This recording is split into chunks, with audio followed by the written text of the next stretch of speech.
Damos la bienvenida a la doctora Carolina Ávila, experta en comunicación política, profesora de la Universidad de Cuenca, para hablar sobre otros aspectos de la jornada de ayer y también de la campaña electoral.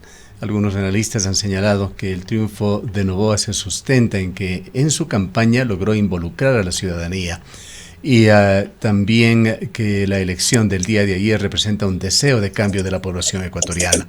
¿Cuál es su opinión, Carolina? Bienvenida.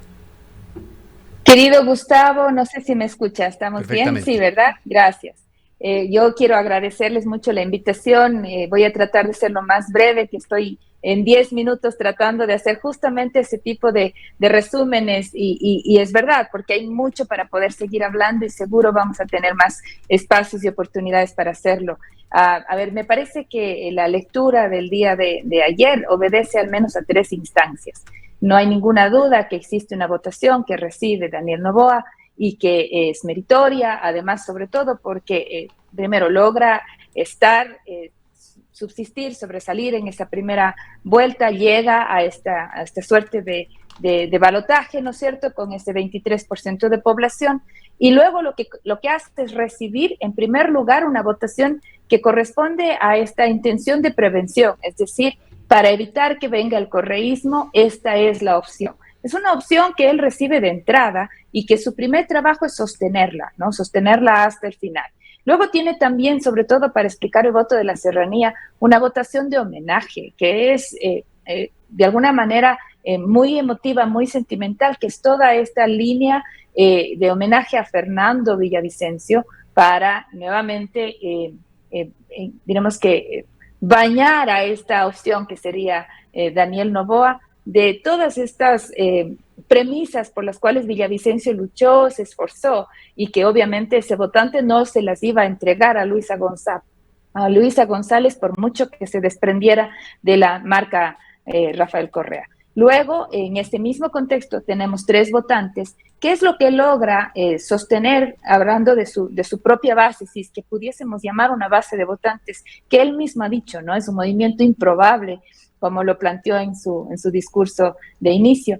Es tratar de energizar esa conversación luego del desastre de su debate de segunda vuelta, de energizarla a través de una conversación que comienza en redes sociales, que logra hacerles copartícipes y que les extiende, ¿no es cierto?, ya luego en territorio a partir de la presencia de esta suerte decía Osvaldo Encalada, con quien hablé hace unos minutos atrás, emoticón vivo, ¿no es cierto? Pero es un sujeto que no es que está allí, no es que votan por el cartón, sino por lo que representa como idea, inclusive desde lo jocoso, desde la gracia. No se trata de votar por propuestas en este caso, sino es la emoción lo que cuenta, y en este caso, al menos referencia a tres cosas. Por el un lado está esta suerte de cercanía, insisto, estar sin estar, porque el tema de la seguridad les impidió a las dos candidaturas tener este baño de masas, este roce, este porteo, que es tan importante, sobre todo en sociedades como la nuestra, que evocan a esta campaña más bien de tipo premoderno, pero que sigue vigente en nuestra región. Entonces, este estar sin estar, esta cercanía. Luego está por el otro lado también esta suerte de complicidad, ¿no? Este acompañante, este sujeto cómplice con las cosas que hago en el negocio, en la casa, en la farra, en fin. Y finalmente, cuando tengo estos dos argumentos, pues le doy la confianza. Buena parte de lo que se hace en política es eso, es tener los diferentes espacios para que quien me escuche como votante me dé la confianza. En este caso, simbolizados en este tipo de objeto, ¿no es cierto? Insisto, uso las palabras de Osvaldo Encalada, emoticón vivo, que le permitió al votante tener interacción, con un adicional, y esto viene en la posmodernidad de las campañas políticas. La plataforma escogida para circular con esto, que fue TikTok, ¿no es cierto?, les permitió de alguna manera a los electores ser partícipes de la campaña, hacer elementos, hacer videos, construir mensajes, interactuar con la línea todo esto le da fuerza y energía a una campaña que venía con mucha dificultad después del debate, diríamos, de segunda vuelta, y hace que no pierda los votos, porque si se mira, no es que crece, no es que sube, se mantiene hasta el final y logra que ya luego los indecisos, que siempre están, por supuesto, ese nivel de indecisión que siempre queda para el último fin de semana, termine decantándose por la opción más light en este caso, que sería de Daniel Noboa. Cada campaña electoral es materia de amplia investigación desde el punto de vista de las ciencias políticas. En resumen, a estas alturas, cuando ha sido ya ganador de estas elecciones, quisiéramos preguntarle cómo un candidato como Daniel Noboa pudo salir de casi colista en las encuestas. Antes de la primera vuelta tenía cifras que bordeaban el 3, el 4% en intención de voto, a ingresar a la segunda vuelta, a finalmente ganar la elección. ¿Cuánto pesaron situaciones circunstanciales? ¿Cuánto las estrategias de campaña de Iván Carmignani, que es su principal promotor, y también Caterina Grafter, una comunicadora? A ver, me parece que el gran mérito es no perder votos. O sea, y tienen un candidato cuya oratoria es bastante compleja, por decirlo de alguna forma, y que van a tener que trabajar en ello ahora como presidente. Me parece también que existe la virtud de haber conectado con un segmento elector que es sumamente interesante, que ha sido a su vez el santo grial de muchos políticos, ¿no es cierto?, que es el de los jóvenes, pero que a su vez utilizan una plataforma que no solamente está pensada en los jóvenes, porque TikTok tiene 10 millones de usuarios. Eso quiere decir que existe gente como, no sé, presidentes de gremios, de cámaras, que tienen una cuenta TikTok y que entran, no estarán grabando TikToks, pero entran y se informan, la usan, se entretienen. Entonces, es capaz de insertar con las lógicas y los diálogos de TikTok y hacer una suerte de interacción con la comunidad. Este fue una herramienta bastante bien utilizada en la primera vuelta, sobre todo en los últimos 10 días, y que logran sostener al final, y que luego los correístas logran también dominarla de alguna manera, ¿no? Ingresan e intervienen con fuerza, con aciertos y errores. Al final, por ejemplo, hacen como esta pieza publicitaria interesante sobre mi presidenta como yo, con las niñas, con la banda presidencial, que resulta interesante y que fue material que al menos en TikTok llegó bastante bien, sobre todo en la población de mujeres, pero claro, ya entra un poco más tarde, casi al miércoles en la última semana, y que de alguna manera ya va pesando, ¿no es cierto?, cuando existe como esta otra presencia a propósito de Noboa en casas, en negocios y tal, ¿no es cierto? Entonces, me parece que allí hay una gran virtud, que es no perder votos, sostener eso y trabajar en una línea de campañas de las cuales seguimos aprendiendo quienes hacemos investigación, porque al final del día los practitioners, la gente que está ahí en las asesorías, tienen obviamente toda la mirada estratégica de por medio, pero hay herramientas que les sirven y otras que no, y otras que las encuentran al azar. Entonces, ahí hay todo un tema que se puede ir, y claro, el acierto es tener la habilidad de saber que algo te funciona y que con eso te quedas. Y eso fue al final lo que funcionó en el tema del muñeco de cartón. Y creo que también sirve, y hay que hacer la mención, sobre el tema de la marca comercial Quaker, que no es tanto la avena como tal, sino la relación con el padre, sobre todo con el sector de la costa, principalmente Guayaquil. Me parece que logra sostener en esta provincia una votación que, si bien es cierto no es mayoritaria, al final gana el correísmo, pero hacen una pelea muy fuerte allí que les permite a ellos sostener una cierta ventaja, ¿no? Buenos puntos de los cuales ellos al final, con los que terminan ganando, se debatieron allí en ese terreno, y en gran medida me parece que está esta suerte de no desasociarse de su padre, sino más bien aprovechar esa misma marca, esa misma imagen, y reiterar y ratificar esto, ¿no? Yo creo que esa relación padre-hijo es algo que todos podemos reconocer, con todos nos podemos relacionar, y creo que es meritorio también ese aspecto. Caro, muy buenos días. Valdría la pena O sea, analizar también la pérdida del correísmo por segunda sí, vez consecutiva.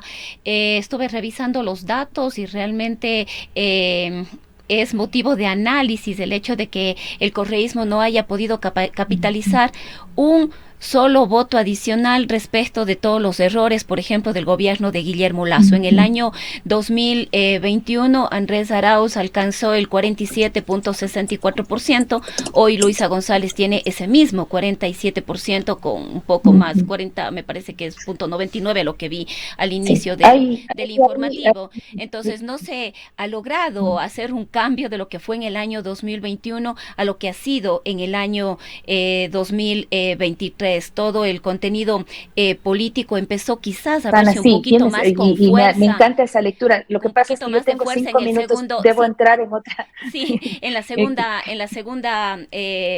para la segunda vuelta electoral, mientras que en la primera vuelta podría creerse que se perdió mucho espacio para trabajar. Estoy totalmente de acuerdo contigo.